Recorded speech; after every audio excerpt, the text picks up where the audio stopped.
Hi, students, let's get started with the subject Science, Chapter 11. Electricity. Electricity has an important place in modern society. It is a controllable and convenient form of energy for a variety of uses in homes, schools, hospitals, industries, and so on. What constitutes electricity? How does it flow in an electric circuit? What are the factors that control or regulate the current through an electric circuit? In this chapter, we shall attempt to answer such questions. We shall also discuss the heating effect of electric current and its applications. 11.1 Electric current and circuit. We are familiar with air current and water current. We know that flowing water constitute water current in rivers. Similarly, if the electric charge flows through a conductor, for example, through a metallic wire, we say that there is an electric current in the conductor. In a torch, we know that the cells, or a battery, when placed in proper order, provide flow of charges or an electric current through the torch bulb to glow. We have also seen that the torch gives light only when its switch is on. What does a switch do? A switch makes a conducting link between the cell and the bulb. A continuous and closed path of an electric current is called an electric circuit. Now, if the circuit is broken anywhere, or the switch of the torch is turned off, the current stops flowing and the bulb does not glow. How do we express electric current? Electric current is expressed by the amount of charge flowing through a particular area in unit time. In other words, it is the rate of flow of electric charges. In circuits using metallic wires, electrons constitute the flow of charges. However, electrons were not known at the time when the phenomenon of electricity was first observed. So, electric current was considered to be the flow of positive charges, and the direction of flow of positive charges was taken to be the direction of electric current. Conventionally, in an electric circuit, the direction of electric current is taken as opposite to the direction of the flow of electrons, which are negative charges. If a net charge Q flows across any cross-section of a conductor in time t, then the current I through the cross-section is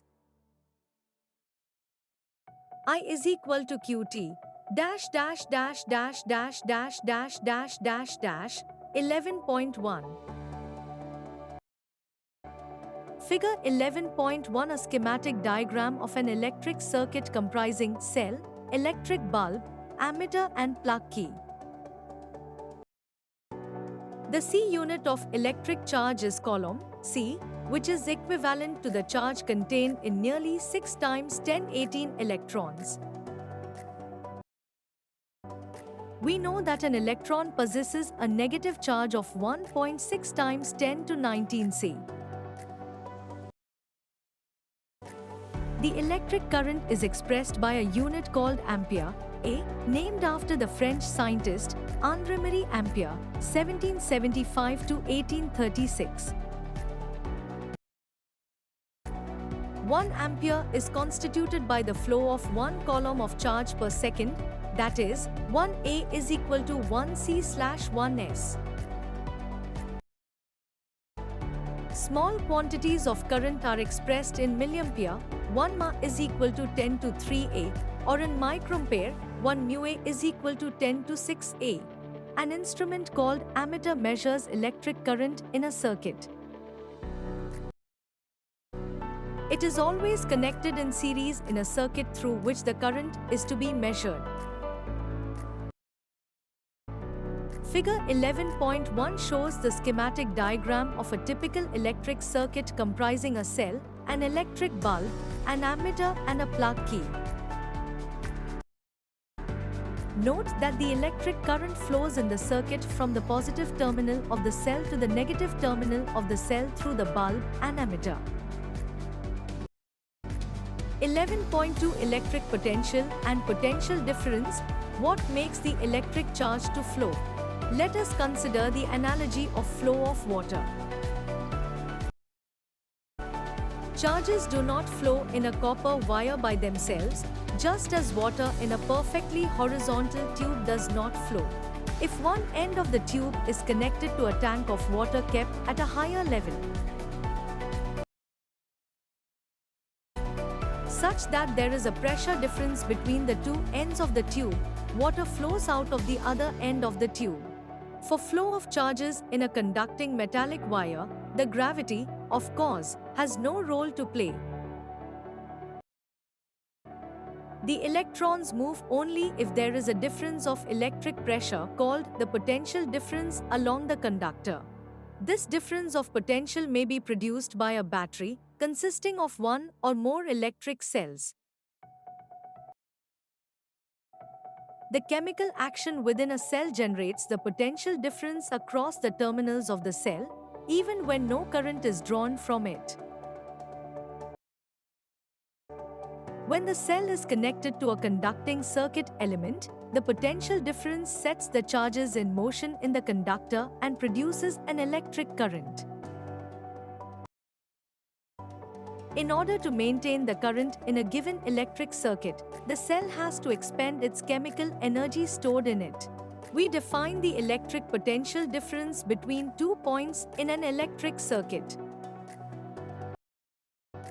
Carrying some current as the work done to move a unit charge from one point to the other. Potential difference, V, between 2 points is equal to work done, W, charge, Q, V is equal to WQ, 11.2. The C unit of electric potential difference is volt, V, named after Alessandro Volta, 1745 to 1827, an Italian physicist. 1 volt is the potential difference between 2 points in a current-carrying conductor when 1 joule of work is done to move a charge of 1 coulomb from one point to the other. Therefore, 1 volt is equal to 1 joule 1 coulomb, 11.3, 1 V is equal to 1 joule C1. The potential difference is measured by means of an instrument called the voltmeter. The voltmeter is always connected in parallel across the points between which the potential difference is to be measured. 11.3 Circuit diagram. We know that an electric circuit, as shown in Fig. 11.1, comprises a cell or a battery, a plug key, electrical components, and connecting wires. It is often convenient to draw a schematic diagram in which different components of the circuit are represented by the symbols conveniently used. Conventional symbols used to represent some of the most commonly used electrical components are given in Table 11.1. Table 11.1 symbols of some commonly used components in circuit diagrams. 11.4 Ohm's law. Is there a relationship between the potential difference across a conductor and the current through it? Let us explore with an activity. Activity 11.1.1. Set up a circuit as shown in Fig. 11.2, consisting of a nichrome wire XY of length, say 0.5 m, an ammeter, a voltmeter and 4 cells of 1.5 V each. Nichrome is an alloy of nickel, chromium, manganese, and iron metals. First, use only one cell as the source in the circuit. Note the reading in the ammeter I for the current and reading of the voltmeter V for the potential difference across the nichrome wire XY in the circuit. Tabulate them in the table given. Next, connect two cells in the circuit and note the respective readings of the ammeter and voltmeter for the values of current through the nichrome wire and potential difference across the nichrome wire. Repeat the above steps using 3 cells and then 4 cells in the circuit separately. Calculate the ratio of V to I for each pair of potential difference V and current I. Plot a graph between V and I and observe the nature of the graph. Figure 11.2 Electric circuit for studying Ohm's law. Figure 11.3 VI graph for a nichrome wire. A straight line plot shows that as the current through a wire increases, the potential difference across the wire increases linearly. This is Ohm's law. In this activity, you will find that approximately the same value for VI is obtained in each case. Thus, the VI graph is a straight line that passes through the origin of the graph, as shown in Fig. 11.3. Thus, VI is a constant ratio. In 1827, a German physicist Georg Simon Ohm, 1787 to 1854, found out the relationship between the current I flowing in a metallic wire and the potential difference across its terminals. The potential difference, V, across the ends of a given metallic wire in an electric circuit is directly proportional to the current flowing through it, provided its temperature remains the same. This is called Ohm's law. In other words, VI 11.4 or VI is equal to constant is equal to R or V is equal to IR 11.5. In EQ 11.4, R is a constant for the given metallic wire at a given temperature and is called its resistance. It is the property of a conductor to resist the flow of charges through it. Its C unit is ohm, represented by the Greek letter omega. According to Ohm's law, R is equal to VI dash dash dash dash dash dash dash dash dash dash 11.6. If the potential difference across the two ends of a conductor is 1 V and the current through it is 1 A, then the resistance R of the conductor is 1 ohms. That is, 1 ohm is equal to 1 volt 1 ampere. Also from EQ 11.5, we get I is equal to VR dash dash dash dash dash dash dash dash dash dash dash 11.7. It is obvious from EQ 11.7 that the current through a resistor is inversely proportional to its resistance. If the resistance is doubled, the current gets halved. In many practical cases, it is necessary to increase or decrease the current in an electric circuit. A component used to regulate current without changing the voltage source is called variable resistance. In an electric circuit, a device called rheostat is often used to change the resistance in the circuit. We will now study about electrical resistance of a conductor with the help of following activity. Activity 11.2. 1. Take a nichrome wire, a torch bulb, a 10 watts bulb and an ammeter, 0 to 5 arrange, a plug key and some connecting wires. Set up the circuit by connecting 4 dry cells of 1.5 V each in series with the ammeter leaving a gap XY in the circuit, as shown in Fig. 11.4. Complete the circuit by connecting the nichrome wire in the gap XY. Plug the key. Note down the ammeter reading. Take out the key from the plug. Note: always take out the key from the plug after measuring the current through the circuit dot. Replace the nichrome wire with the torch bulb in the circuit and find the current through it by measuring the reading of the ammeter. Now repeat the above step with the 10 watts bulb in the gap XY. Are the ammeter readings different for different components connected in the gap XY? What do the above observations indicate? You may repeat this activity by keeping any material component in the gap. Observe the ammeter readings in each case. Analyze the observations. In this activity, we observe that the current is different for different components. Why do they differ? Certain components offer an easy path for the flow of electric current while the others resist the flow. We know that motion of electrons in an electric circuit constitutes an electric current. The electrons, however, are not completely free to move within a conductor. They are restrained by the attraction of the atoms among which they move. Thus, motion of electrons through a conductor is retarded by its resistance. A component of a given size that offers a low resistance is a good conductor. A conductor having some appreciable resistance is called a resistor. A component of identical size that offers a higher resistance is a poor conductor. An insulator of the same size offers even higher resistance.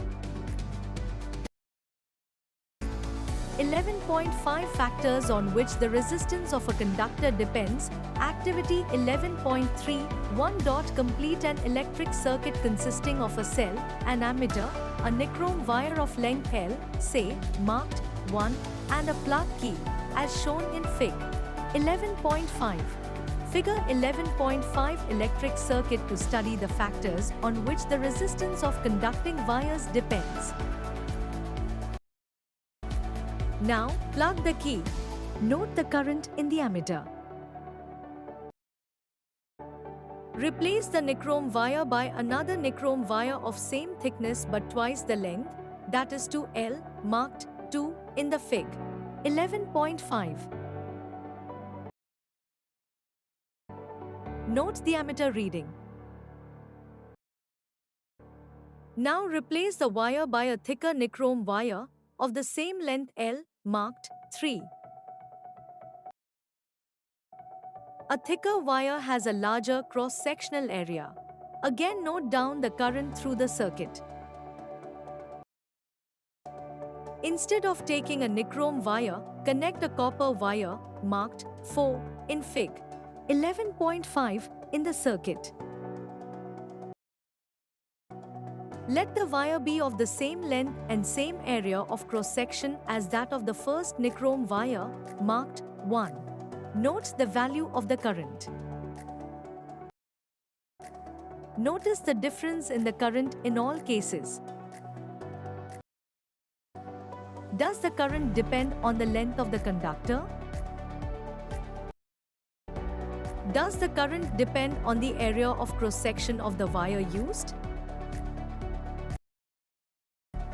It is observed that the ammeter reading decreases to 1/2 when the length of the wire is doubled. The ammeter reading is increased when a thicker wire of the same material and of the same length is used in the circuit. A change in ammeter reading is observed when a wire of different material of the same length and the same area of cross-section is used.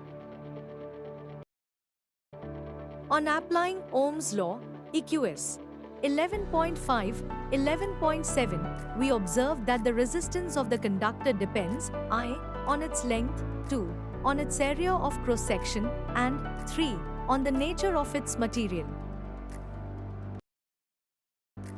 Precise measurements have shown that resistance of a uniform metallic conductor is directly proportional to its length, L, and inversely proportional to the area of cross-section, A.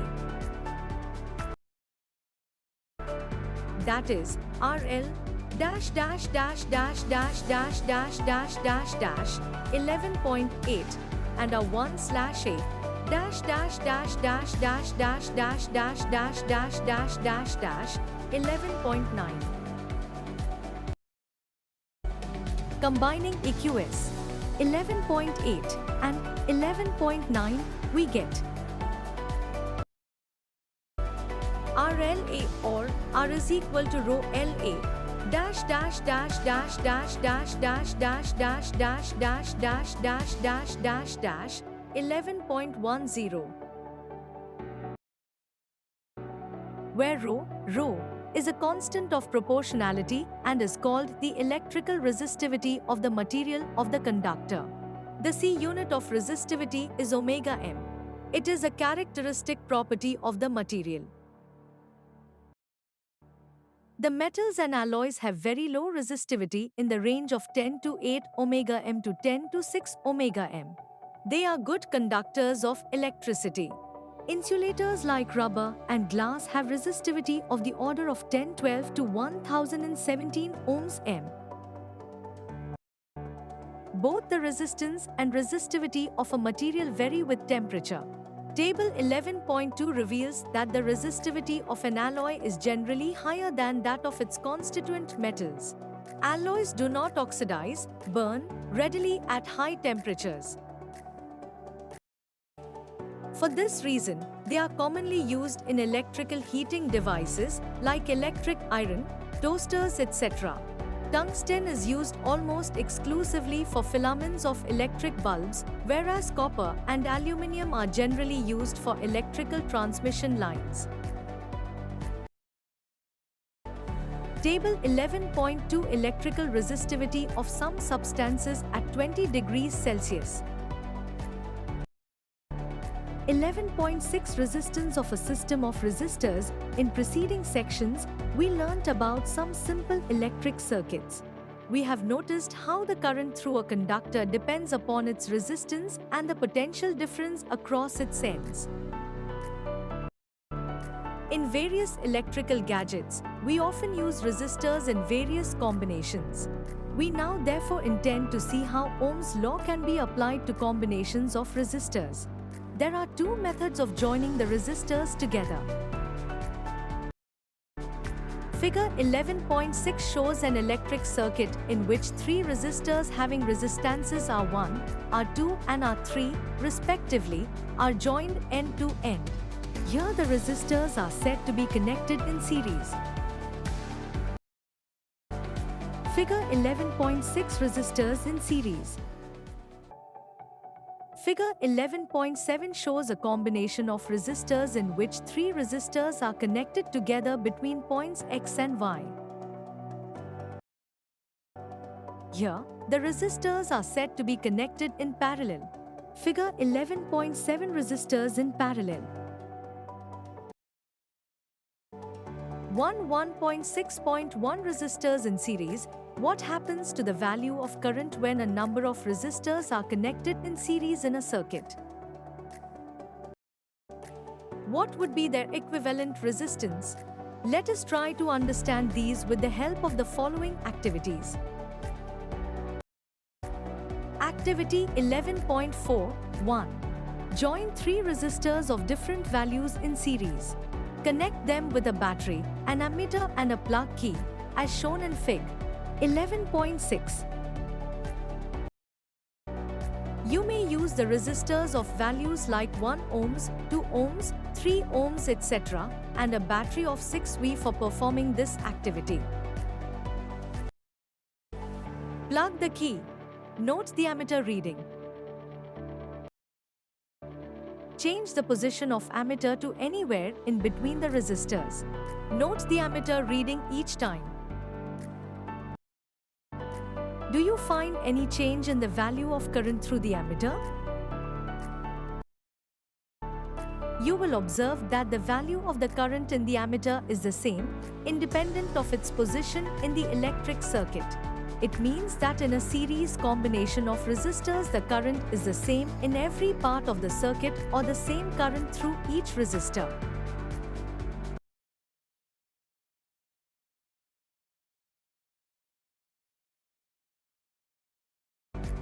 Activity 11.5.1. In Activity 11.4, insert a voltmeter across the ends X and Y of the series combination of three resistors as shown in Fig. 11.6.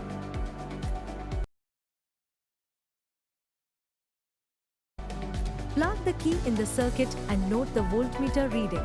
It gives the potential difference across the series combination of resistors.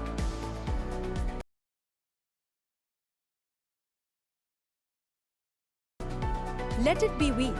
Now measure the potential difference across the two terminals of the battery. Compare the two values.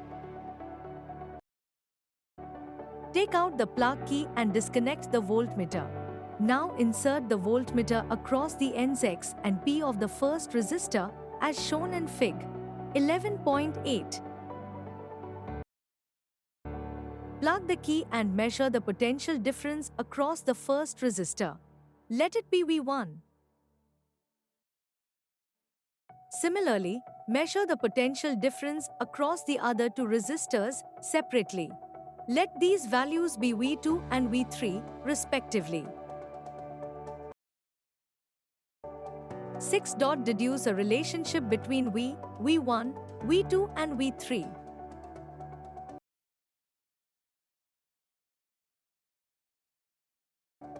You will observe that the potential difference V is equal to the sum of potential differences V1, V2 and V3. That is, the total potential difference across a combination of resistors in series is equal to the sum of potential difference across the individual resistors. That is, VIV1 plus VIDA plus V3 no unity 11 to 11.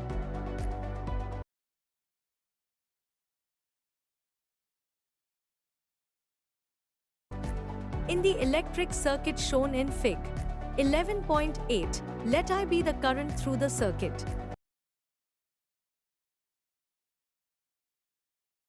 The current through each resistor is also I.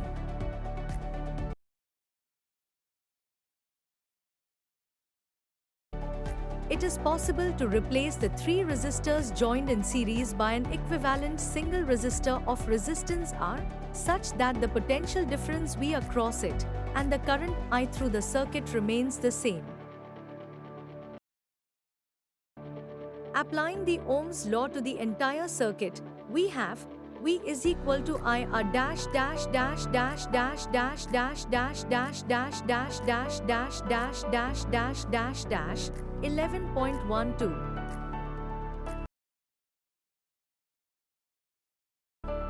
On applying Ohm's law to the three resistors separately, we further have V1 is equal to IR1, 11.13a, V2 is equal to IR2, 11.13b, and V3 is equal to IR3, 11.13c. From EQ 11.11, IR is equal to IR1 plus IR2 plus IR, or rupees is equal to R1 plus R2 plus R3, 11.14.